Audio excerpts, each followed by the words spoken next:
Hi friends, ಎಲ್ರಿಗೂ ನಮಸ್ಕಾರ. ಎಷ್ಟು ಅದ್ಭುತವಾಗಿದೆ ಗೊತ್ತಾ ಇದು ಟೇಸ್ಟು. ಸಖತ್ತಾಗಿದೆ. ಸ್ವಲ್ಪನೇ ಸಾಮಗ್ರಿಗಳು, ಅಡುಗೆ ಮನೆಯಲ್ಲಿ ಏನು ಸಿಗುತ್ತೆ ಅದನ್ನೇ ಬಳಸಿ ಮಾಡಿರೋಂಥದ್ದು. ಯಾವುದೇ ರುಬ್ಬಂಥ ಮಸಾಲೆ ಕೂಡ ಇಲ್ಲ ಇದರಲ್ಲಿ. ಜಸ್ಟ್ ಒಂದು 10 ನಿಮಿಷದೊಳಗಡೆ ದಿಢೀರಂಥ ಒಂದು ಹೊಸ ರುಚಿ, ತುಂಬ ಅದ್ಭುತವಾದಂಥ ರುಚಿನ ಮಾಡ್ಕೊಳ್ಬೋದು. ಮುದ್ದೆ, ಅನ್ನ, ಚಪಾತಿ, ದೋಸೆ, ನೀರು ದೋಸೆ ಎಲ್ಲರ ಜೊತೆಗೂ ಒಳ್ಳೆ ಕಾಂಬಿನೇಷನು. 1 ರಿಂದ 1.5 ಕಪ್ಪಷ್ಟು ಸೋಯಾ ಬೀನ್ಸ್ ಇದೆ. ನಿಮಗೆ ಎಷ್ಟು ಅವಶ್ಯಕತೆ ಇದೆ ಅಷ್ಟು ತೊಗೊಳ್ಳಿ. ನಾನು ನೀರನ್ನ ಕಾಯೋದಕ್ಕೆ ಇಟ್ಕೊಂಡಿದ್ದೀನಿ. ಅದಕ್ಕೆ 2 ಸ್ಪೂನಷ್ಟು ಹಾಲು ಹಾಕ್ಕೊಂಡಿದ್ದೀನಿ. ಹಾಗೆ ಅರ್ಧ ಸ್ಪೂನಷ್ಟು ಉಪ್ಪು ಹಾಕ್ಕೊಳ್ತಿದ್ದೀನಿ. ಉಪ್ಪು ಹಾಕಿದ ತಕ್ಷಣ ನೊರೆ ಉಕ್ಕುತ್ತೆ, ಹಾಗಾಗಿ ಸ್ವಲ್ಪ ಲೋ ಫ್ಲೇಮ್ ಮಾಡ್ಕೊಳ್ಳಿ. ಈ ಸೋಯಾ ಬೀನ್ಸ್ ಎಲ್ಲ ಹಾಕ್ಕೊಂಡು ಚೆನ್ನಾಗಿ ಕುದಿಯೋದಕ್ಕೆ ಇಡಬೇಕು. ಒಂದು 3 ರಿಂದ 4 ನಿಮಿಷ ಅಥವಾ 5 ನಿಮಿಷದಷ್ಟು ಕುದಿಸ್ಕೋಬೇಕಾಗುತ್ತೆ.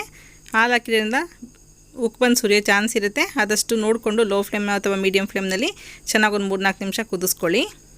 ಕುದಿಸ್ಕೊಂಡ ನಂತರ ಕೂಡ ಸ್ಟವ್ ಆಫ್ ಮಾಡಿಬಿಟ್ಟು ಪ್ಲೇಟ್ ಮುಚ್ಚಿ ಹಾಗೆ ಒಂದು 5 ನಿಮಿಷ ಬಿಟ್ಬಿಡೋಣ. ಬಿಸಿಲಿನಲ್ಲೇ ಒಂದು 5 ನಿಮಿಷ ಬಿಡೋದ್ರಿಂದ ಒಳಗಡೆ ಇನ್ನೂ ಸಾಫ್ಟಾಗಿ ಬೇಯುತ್ತೆ. ಈಗ ಒಂದು 5 ನಿಮಿಷ ಆಗಿದೆ. ಅದನ್ನು ತೆಗೆದು ಒಂದು ತಣ್ಣೀರಿಗೆ ಹಾಕ್ಕೊಳ್ಳೋಣ. ತಣ್ಣೀರಿನಲ್ಲಿ ಕೂಡ ಒಂದು ಸ್ವಲ್ಪ ತಣ್ಣಗಾಗಬೇಕಿದು. ಕೈನಲ್ಲಿ ಮುಟ್ಟೋದಕ್ಕಾಗಲ್ಲ, ತುಂಬ ಬಿಸಿ ಇರುತ್ತೆ. ನಾವು ಸ್ವಲ್ಪ ಒಗ್ಗರಣೆ ಮಾಡ್ಕೊಳ್ಳೋಷ್ಟರಲ್ಲಿ ಇದು ತಣ್ಣಗಾಗುತ್ತೆ. ನಾವು ಹಾಕ್ಕೊಳ್ಬೇಕಾದಾಗ ನೀರು ಇಟ್ಕೊಂಡ್ರೆ ಆಯಿತು.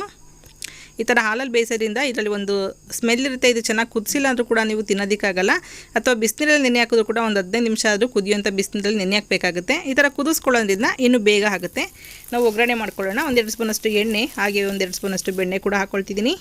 ಹಾಗೆ ಸೋಂಪು 1/4 ಸ್ಪೂನು, ಜೀರಿಗೆ ಅರ್ಧ ಸ್ಪೂನಷ್ಟು ಹಾಕ್ಕೊಳ್ತಾ ಇದ್ದೀನಿ. ಹಾಗೆ ಈರುಳ್ಳಿ ಒಂದು ಸಣ್ಣದಾಗಿ ಕಟ್ ಮಾಡಿ ಈರುಳ್ಳಿ ಹಾಕ್ಕೊಳ್ತಾ ಇದ್ದೀನಿ. ಸ್ವಲ್ಪ ಬೆಣ್ಣೆ ಹಾಕಿರೋದ್ರಿಂದ ಒಳ್ಳೆ ಫ್ಲೇವರ್ ಇರುತ್ತೆ. ನಿಮಗೆ ಬೆಣ್ಣೆ ಬೇಡ ಅಂದರೆ ತುಪ್ಪ ಕೂಡ ಹಾಕ್ಕೊಳ್ಬೋದು.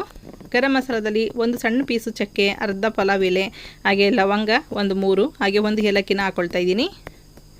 ಜಸ್ಟ್ ಫ್ಲೇವರ್ಗಷ್ಟೇ, ತುಂಬಾ ಚೆನ್ನಾಗಿರುತ್ತೆ ಅರೋಮಾ. ಅದನ್ನು ಕೂಡ ಚೆನ್ನಾಗಿ ಬಾಡಿಸ್ಕೊಳ್ಳೋಣ. ಈಗ ಸ್ವಲ್ಪ ಶುಂಠಿ ಬೆಳ್ಳುಳ್ಳಿ ಪೇಸ್ಟ್ 1 ಸ್ಪೂನಷ್ಟು ಹಾಕ್ಕೊಳ್ತಿದ್ದೀನಿ. ಶುಂಠಿ ಬೆಳ್ಳುಳ್ಳಿ ಪೇಸ್ಟ್ ಇಲ್ಲ ಅಂದರೂ ಕೂಡ ನೀವು ಅದನ್ನು ಜಜ್ಜಿಬಿಟ್ಟು ಕೂಡ ಹಾಕಿ ಒಳ್ಳೆ ಫ್ಲೇವರ್ ಇರುತ್ತೆ. ನಾನಿಲ್ಲಿ ಮೊಸರು ಕೂಡ ಬಳಸ್ತಾರಿಂದ ಟೊಮೊಟೊವನ್ನು ಒಂದೇ ಹಾಕ್ಕೊಳ್ತಿದ್ದೀನಿ. ನಿಮಗೆ ತುಂಬ ಗ್ರೇವಿ ಬೇಕು ಅನ್ನೋದಾದರೆ ಒಂದು 3 ಟೊಮೊಟೊ ತನಕ ನೀವು ಹಣ್ಣಾಗಿರೋಂಥ ಟೊಮೊಟೊ ಹಾಕ್ಕೊಳ್ಬೋದು.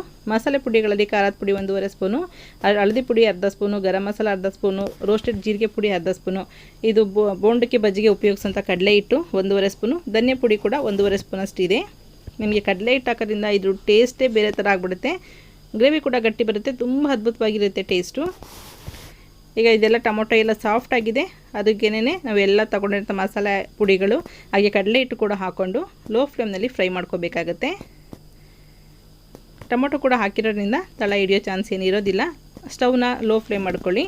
ಹಾಗೆ 1-2 ಸ್ಪೂನಷ್ಟು ಮೊಸರು ಹಾಕ್ಕೊಳ್ತಿದ್ದೀನಿ. ಮೊಸರು ತುಂಬ ಹುಳಿ ಇರಬಾರ್ದು. ಫ್ರೆಶ್ ಮೊಸರಾದರೆ 1-2 ರಿಂದ 3 ಸ್ಪೂನಷ್ಟು ಉಪಯೋಗಿಸ್ಕೊಳ್ಳಿ. ತುಂಬಾ ಚೆನ್ನಾಗಿದೆ ಫ್ರೆಂಡ್ಸ್, ಒಂದು ಸಲ ಟ್ರೈ ಮಾಡಿ ಖಂಡಿತವಾಗ್ಲೂ. ಮನೇಲಿ ಎಲ್ಲ ಐಟಮ್ಸು ಇದೆಲ್ಲ ಇದ್ದೇ ಇರುತ್ತೆ ಅಡುಗೆ ಮನೆಯಲ್ಲಿ. ಅದನ್ನು ಒಂದು ಸ್ವಲ್ಪ ಡಿಫ್ರೆಂಟಾಗಿ ಮಾಡೋದ್ರಿಂದ ಒಳ್ಳೆ ಟೇಸ್ಟ್ ಕೂಡ ಬರುತ್ತೆ. ಈಗ ಸ್ವಲ್ಪ ನಿಮಗೆ ಎಷ್ಟು ಗ್ರೇವಿ ಬೇಕಾಗುತ್ತೆ ಅಷ್ಟು ನಾನು ನೀರನ್ನ ಹಾಕ್ಕೊಂಡು ಅದನ್ನು ಸ್ವಲ್ಪ ಮಸಾಲೆ ಎಲ್ಲ ಮಿಕ್ಸ್ ಮಾಡಿ ಕುದಿಯೋದಕ್ಕೆ ಇಡೋಣ. ಇದು ಕುದಿಯೋಷ್ಟರಲ್ಲಿ ನಮಗೆ ಸೋಯಾ ಚಾಮ್ಸ್ ಎಲ್ಲ ಚೆನ್ನಾಗಿ ತಣ್ಣೀರಿನಲ್ಲಿ ಕೂಡ ತಣ್ಣಗಾಗಿರುತ್ತೆ. ಮಾಮೂಲಿ ನಾರ್ಮಲ್ ವಾಟರ್ ಇದು, ಕೋಲ್ಡ್ ವಾಟರ್ ಅಲ್ಲ. ನೋಡಿ ಒಳಗಡೆ ಎಲ್ಲ ಎಷ್ಟು ಚೆನ್ನಾಗಿ ಸಾಫ್ಟಾಗಿದೆ. ನಾವು ಬಿಸಿನೀರಲ್ಲಿ ಮುಚ್ಚಿಡೋದ್ರಿಂದ ಕೂಡ ಈ ರೀತಿ ಸಾಫ್ಟಾಗಿರುತ್ತೆ. ಇದನ್ನು ನೀರೆಲ್ಲ ಹಿಂಡಿ ಚೆನ್ನಾಗಿ ತೆಗೆದಿಟ್ಕೋಬೇಕು. ನೀರು ಸ್ವಲ್ಪ ಕೂಡ ಇರಬಾರ್ದು ಅದರಲ್ಲಿ. ಈಗ ಬೇಯ್ತಾರಂಥ ಮಸಾಲೆಗೆ ಈ ಸೋಯಾ ಎಲ್ಲನೂ ಹಾಕ್ಕೊಂಡು ಮಿಕ್ಸ್ ಮಾಡ್ಕೋಬೇಕಾಗತ್ತೆ. ಸೋಯಾ ಕೂಡ ನೀರೆಲ್ಲ ತೆಗ್ದಿರೋದ್ರಿಂದ ಅದರೊಳಗಡೆ ಎಲ್ಲ ಪೂರ್ತಿ ಮಸಾಲೆ ಫ್ಲೇವರು ಎಲ್ಲ ಅಬ್ಸರ್ವ್ ಆಗಬೇಕಾಗತ್ತೆ. ಈಗ ರುಚಿಗೆ ತಕ್ಕಷ್ಟು ಉಪ್ಪಳೋಣ.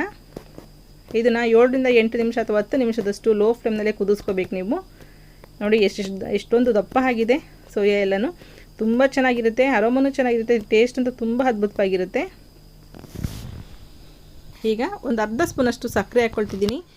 ಹಾಗೆ ಹಸಿಮೆಣಸಿನಕಾಯಿ 2, ಹಾಗೆ ಶುಂಠಿ ಒಂದು ಅರ್ಧ ಇಂಚಷ್ಟು ಉದ್ದುದ್ದ ಹೆಚ್ಚಿ ಹಾಕ್ಕೊಳ್ತಾ ಇದ್ದೀನಿ. ತುಂಬ ಒಳ್ಳೆ ಫ್ಲೇವರ್ ಚೆನ್ನಾಗಿರುತ್ತೆ. ಕೊನೆಯಲ್ಲಿ ಹಾಕ್ಕೊಳ್ಳೋಣ. ಹಾಗೆ ಸ್ವಲ್ಪ ಕೊತ್ತಂಬರಿ ಸೊಪ್ಪು ಹಾಕ್ಕೊಳ್ತಿದ್ದೀನಿ. ಎಲ್ಲನೂ ಮಿಕ್ಸ್ ಮಾಡಿ 1-2 ನಿಮಿಷ ಲೋ ಫ್ಲೇಮ್ನಲ್ಲಿ ಮುಚ್ಚಿಡಿ. ಆನಂತರ ಸರ್ವ್ ಮಾಡಬಹುದು. ತುಂಬಾ ಒಳ್ಳೆ ಟೇಸ್ಟಿಯಾಗಿರುತ್ತೆ. ನೀವು ನಾನ್ ವೆಜ್ ತಿನ್ನೋರಾದರೆ ನಾನ್ ವೆಜ್ ಕೂಡ ಇಷ್ಟಪಡೋದಿಲ್ಲ. ಈ ಕಾರ್ತಿಕ್ ಮಾಸದಲ್ಲಿ ಯಾರ್ಯಾರು ನಾನ್ ವೆಜ್ ತಿನ್ನೋದಿಲ್ಲ ಅವರೆಲ್ಲ ಈ ಗ್ರೇವಿನ ಆರಾಮಾಗಿ ಮಾಡ್ಕೊಂಡು ತಿನ್ನಬಹುದು. ಅಷ್ಟು ಒಳ್ಳೆ ರುಚಿಯಾದಂಥ ಗ್ರೇವಿ ಇದು.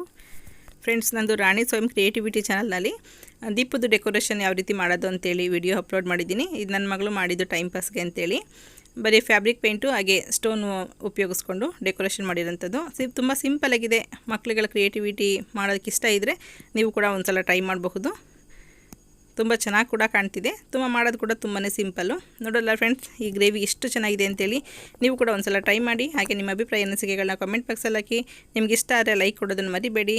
Okay, bye, thank you.